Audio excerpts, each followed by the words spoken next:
There comes a moment in life when something inside you simply awakens. It's not a noise. It's not an external voice.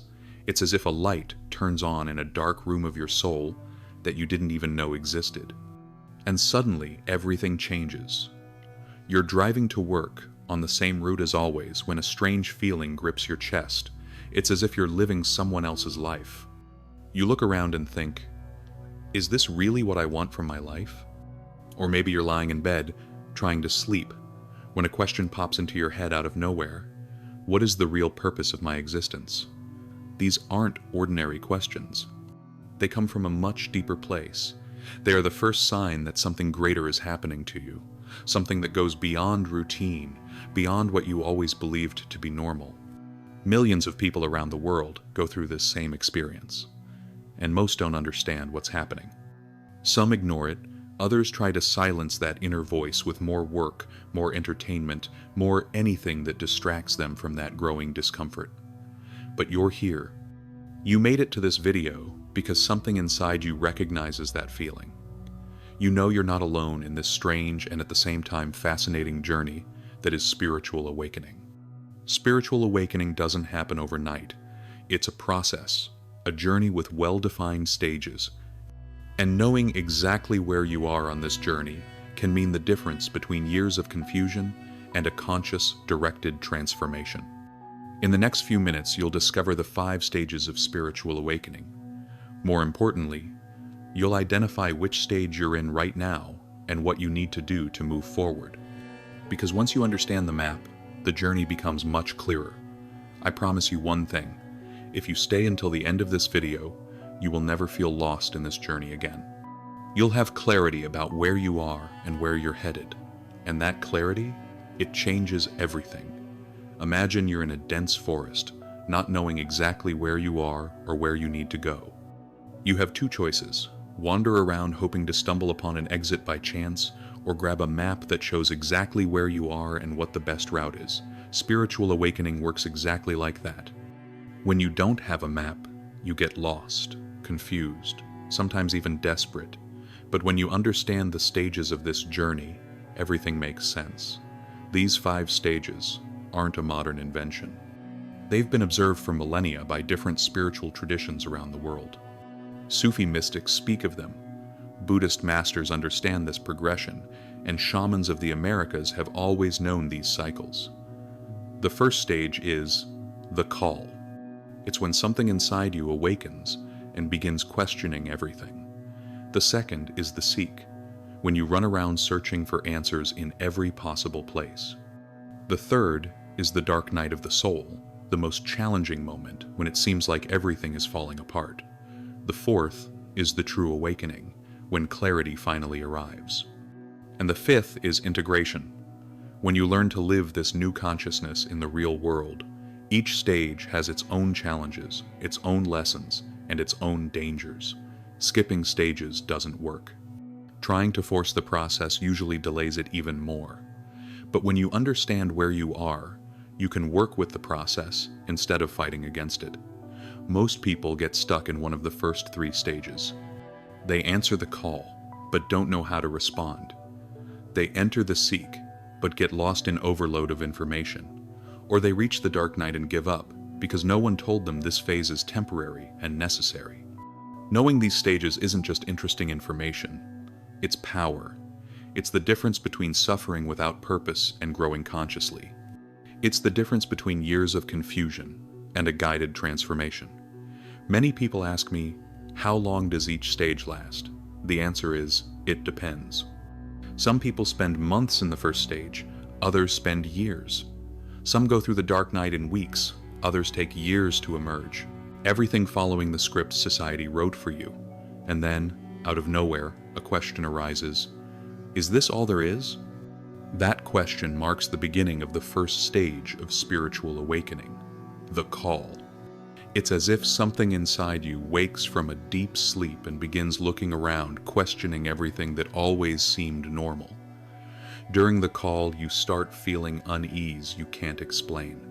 You might be at the peak of your career, have a wonderful family, be financially stable, but something inside whispers, there has to be more than this.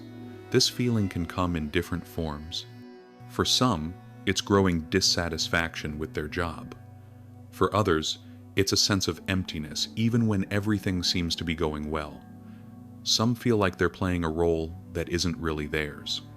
Signs of the call are quite specific. You start questioning beliefs you've always accepted without thinking. Why do I work so much? What happens after death? Is there something greater than I can see? What is my real purpose here? Many people in this stage begin feeling disconnected from friends and family. It's not that you don't like them anymore, but conversations about the latest soap opera episode or traffic problems start to seem too shallow. You may start noticing synchronies, those coincidences that seem to carry deeper meaning. You think of someone, and they call.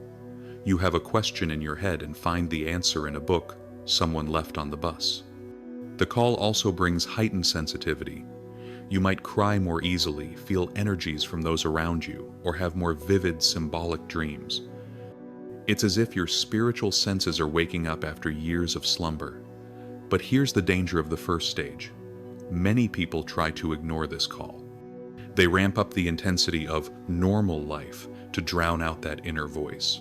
They work more, go out more, buy more, do anything to avoid those disturbing questions. That doesn't work. The call only gets louder when you try to ignore it. It's like trying to hold a ball underwater. Eventually, it will forcefully rise to the surface. The key in the first stage is accepting that something inside you is changing. You don't need to have all the answers.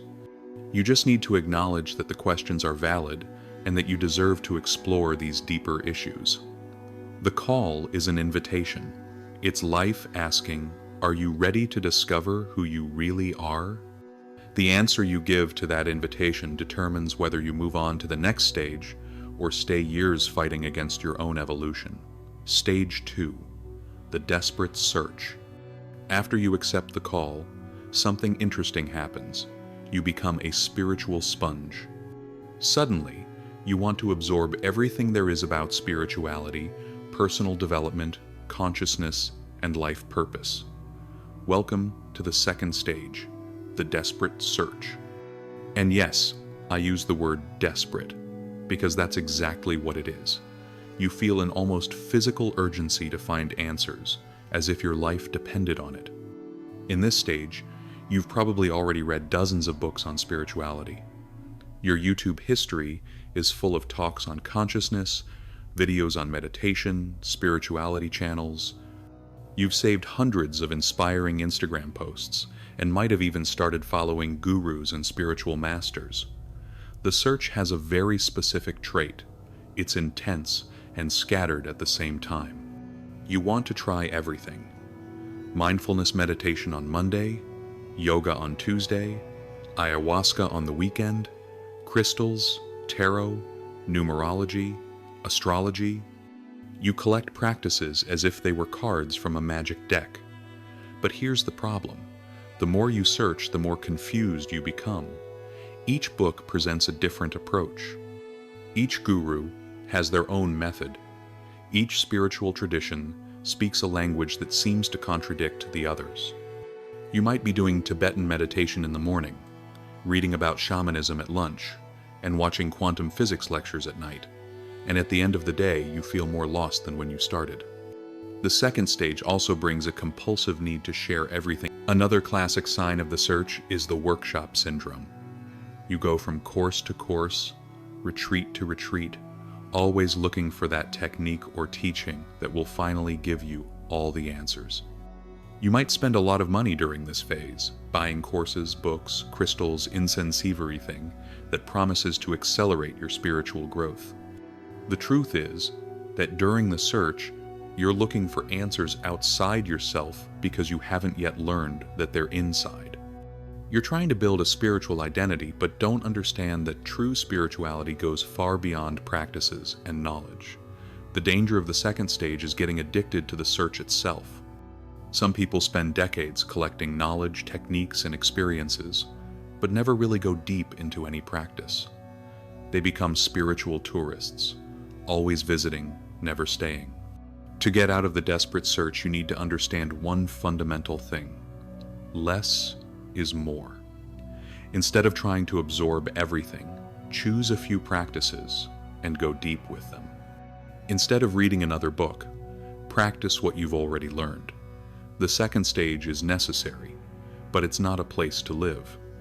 It's a phase of exploration that should naturally evolve into something deeper and more focused. Stage 3, the dark night of the soul. Now we reach the stage that scares people the most, but is absolutely essential for a true awakening. The dark night of the soul. This is the moment when everything seems to be falling apart, when you question whether this whole spiritual journey was a big mistake. The dark night is not just a hard phase, it's a necessary internal collapse. It's when the ego, which until then was trying to control and understand everything, finally recognizes that it has no control over anything. In this stage, you may feel like you've lost your identity. Who you thought you were no longer makes sense, but who you're becoming isn't clear yet. It's like being in an existential limbo, floating between two realities. The signs of the dark night are unmistakable. You may feel a deep sadness without any apparent reason. Spiritual practices that once brought relief now feel empty. You may question everything you believed in, including whether God or the universe really exists. Many people in this phase experience what psychologists call an existential crisis. You may wake up in the morning wondering what the point of it all is. Why work? Why relate? Why live? If in the end everything is uncertain and temporary. The dark night can also bring physical symptoms. Unexplained fatigue, changes in appetite, insomnia, or excessive sleep. Your body is processing a deep transformation, and that can be exhausting. It's common in this phase to feel completely alone, even when surrounded by people. It seems like no one understands what you're going through. And honestly, most people really don't, because they've never been through it themselves. But here's the truth you need to understand. The dark night is not a punishment, it's a purification. It's the process through which you free yourself from layers of conditioning, limiting beliefs, and false identifications you've carried your whole life. Think of it this way. You are like an onion, and your whole life you believed the outer layers were you. Now, one by one, those layers are being peeled away. The process can be painful, it can be confusing, but it's necessary for you to discover who you really are at the center. The biggest mistake people make during the dark night is trying to get out of it quickly. They seek therapy, medication, anything to return to normal. But the old normal no longer exists. You can't go back to who you were before the awakening began. The key to getting through the dark night is surrender. Not a passive, defeated surrender, but an active and confident one. It's saying, I don't understand what's happening, but I trust that this process has a greater purpose. This phase is also when you truly learn what faith is. Not faith. Now that you know the first 3 stages, let's take a break for something fundamental, discovering exactly where you are at this moment, because knowing the theory is useless if you can't apply it to your own life. I'm going to give you a practical and direct test. Be honest with your answers, because self-deception won't help anyone here. First, reflect on your relationship with existential questions. If you rarely ask yourself about the purpose of life and are basically satisfied with your routine, you probably haven't entered the first stage yet. But if these questions have started to appear frequently recently, you're in the call. Second indicator, your relationship with spiritual knowledge. If you feel an insatiable hunger for books, courses, videos, and spiritual practices, if you want to absorb everything you can about personal development and consciousness, you are clearly in the desperate search. Now, if you've already gone through that intense phase of information consumption, but lately you've been feeling empty, confused, or questioning whether this whole spiritual path makes sense, you might be entering or already be in the dark night of the soul. Here are some specific signs for each stage. Signs of the call. You feel disconnected from normal life, have started noticing synchronicities, have a growing sense that there is something greater, but don't yet know exactly what to do with it. Signs of the search. You have a growing spiritual library, have tried many different practices, feel an urgency to find answers, share a lot of spiritual content on social media, and people around you think you've changed a lot. Signs of the dark night. Practices that used to work now feel empty. You question everything you believed in, feel a deep sadness without a specific reason, have the sense that you're losing your identity, and feel extremely alone on this journey. But here's something important. You may be experiencing elements of different stages at the same time. Awakening isn't always linear. You might have moments of search in the middle of the dark night, or moments of deep questioning even after years of spiritual practice. What matters is identifying which stage is predominant in your life right now. Where are you spending most of your emotional and mental time? It's also possible that you've gone through some of these stages without consciously realizing it. Many people had their dark night disguised as depression, or their search phase mixed with therapy and personal development. The goal of this exercise isn't to put you in a box, but to give you clarity about where you are so that you can consciously navigate the next steps. When you understand your current stage, you stop fighting the process and start working with it. If you still can't clearly identify with any stage, don't worry. Keep watching, because the next two stages may help you get a more complete picture of your journey. What's important is that you've made it this far, which already shows that some level of awakening is happening in your life. And that, in itself, is already a great achievement. Stage 4. The True Awakening. After going through the dark night of the soul, something extraordinary happens. It's like coming out of a storm and suddenly finding a clear sky you've never seen before. Welcome to the 4th stage, the True Awakening. This isn't the awakening you thought you knew. It's not that "now I understand everything" feeling you may have had during the search phase. This is a different awakening, deeper, quieter, but infinitely more real. In the True Awakening, you don't gain more knowledge, you gain perspective. It's like standing on top of a mountain and finally seeing the entire landscape at once. Everything you went through in the previous stages makes sense now. Every struggle, every confusion, every desperate moment had a purpose. One of the most striking characteristics of this stage is inner peace. Not peace that depends on external circumstances, but peace that exists regardless of what's happening around you. You might be going through challenges, but there is a center in you that remains undisturbed. You also develop what I call double vision. You stop trying to force outcomes and learn to flow with life. This doesn't mean you become passive, but that you act from a deeper wisdom, trusting that a higher intelligence is coordinating everything. Your priorities naturally reorganize. Things that once seemed urgent are now seen in perspective. You may continue pursuing your goals, but without the desperation and anxiety of before. You understand that you are much more than your achievements or failures. Another sign of the 4th stage is that you stop seeking external validation for your spiritual experiences. You no longer need to convince anyone of anything. You don't feel the need to share every insight on social media or evangelize others. Your certainty is internal and unshakable. Compassion becomes natural, not forced. You look at people still in the early stages and don't feel superiority, but deep understanding. You remember what it was like to be lost, confused, desperate for answers, and that memory brings a natural patience with those still on the journey. But here's something crucial. The true awakening is not the end of the road. Many people think they've reached the top and stop there. They settle into this state of peace and clarity and forget that awakening has a greater purpose. True awakening is not about feeling good or having inner peace. These are wonderful side effects, but they are not the ultimate goal. True awakening is about becoming a conscious channel for something greater to express itself in the world. It's in this stage that you finally understand your life mission, not as a specific profession, but as a way of being in the world. You understand that your life is not about you, but through you.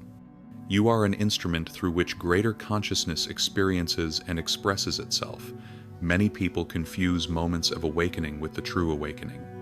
You may have had mystical experiences, moments of deep connection, transformative insights.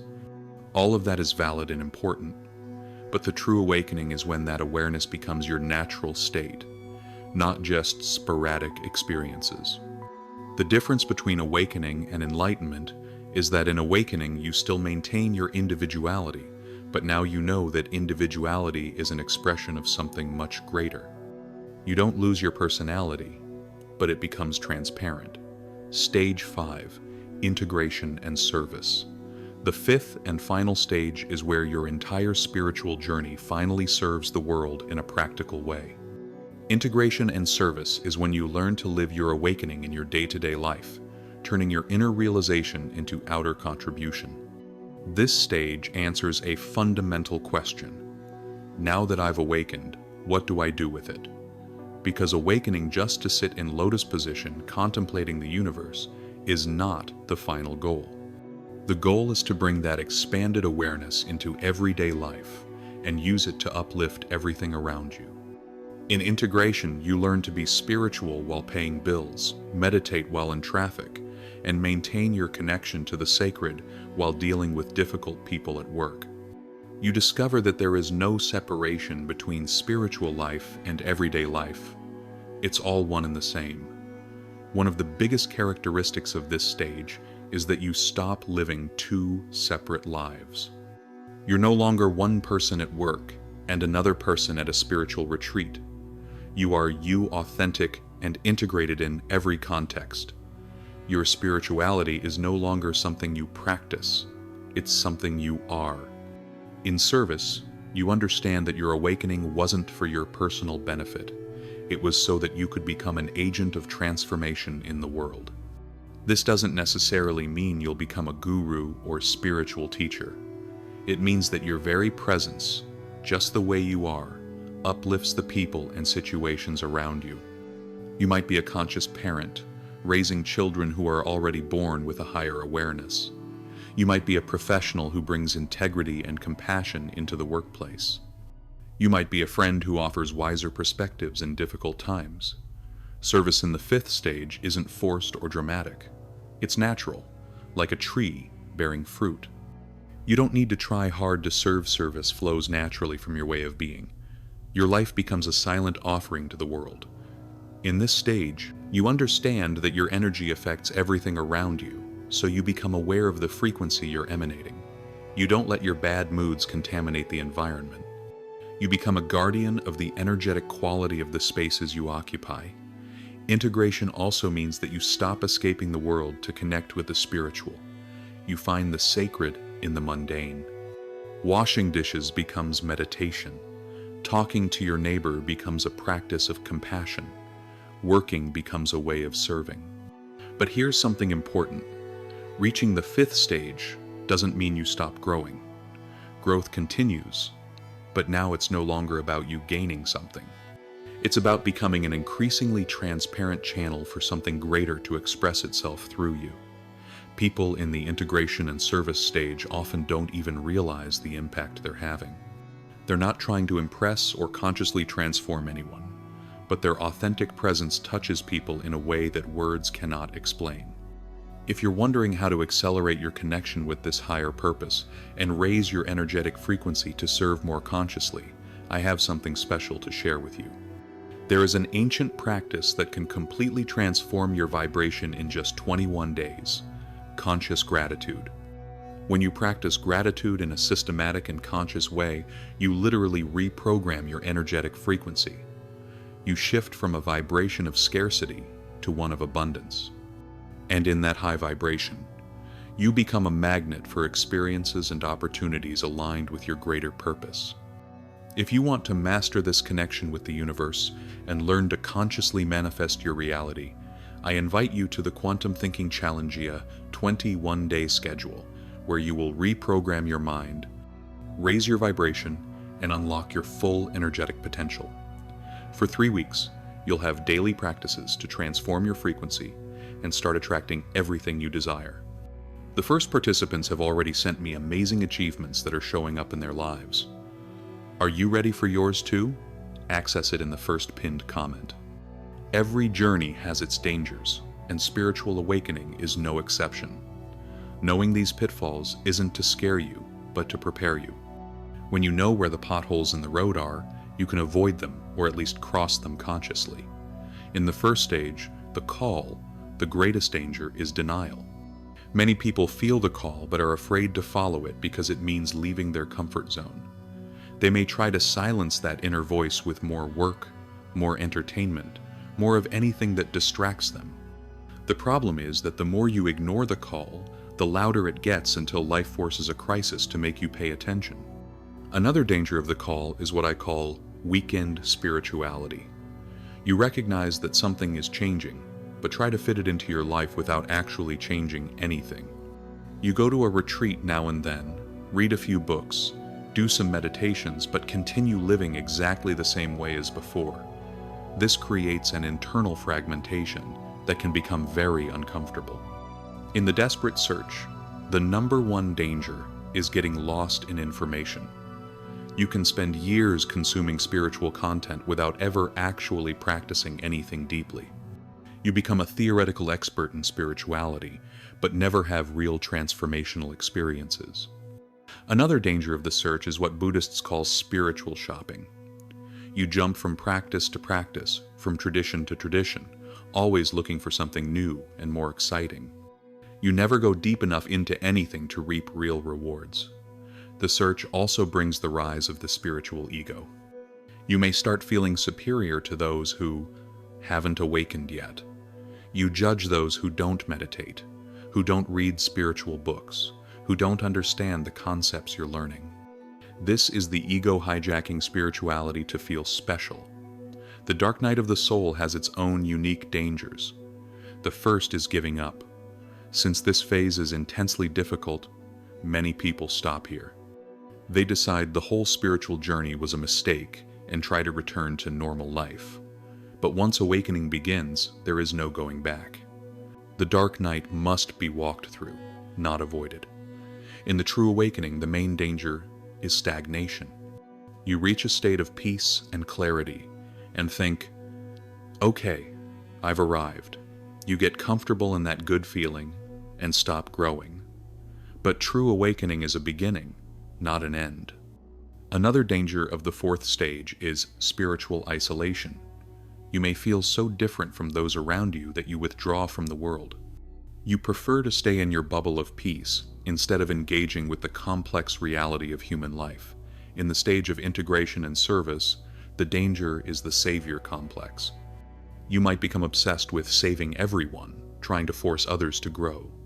You forget that each person has their own timing and that you cannot awaken anyone by force. Another final danger is self-importance disguised as humility. You may develop an identity of a woke person and unconsciously use that to feel special again. The antidote to all these dangers is the same: radical honesty with yourself. Whenever you notice you're taking yourself too seriously, judging others, or trying to control your process or someone else's, stop and breathe. Remember, true spirituality is simple, humble, and authentic.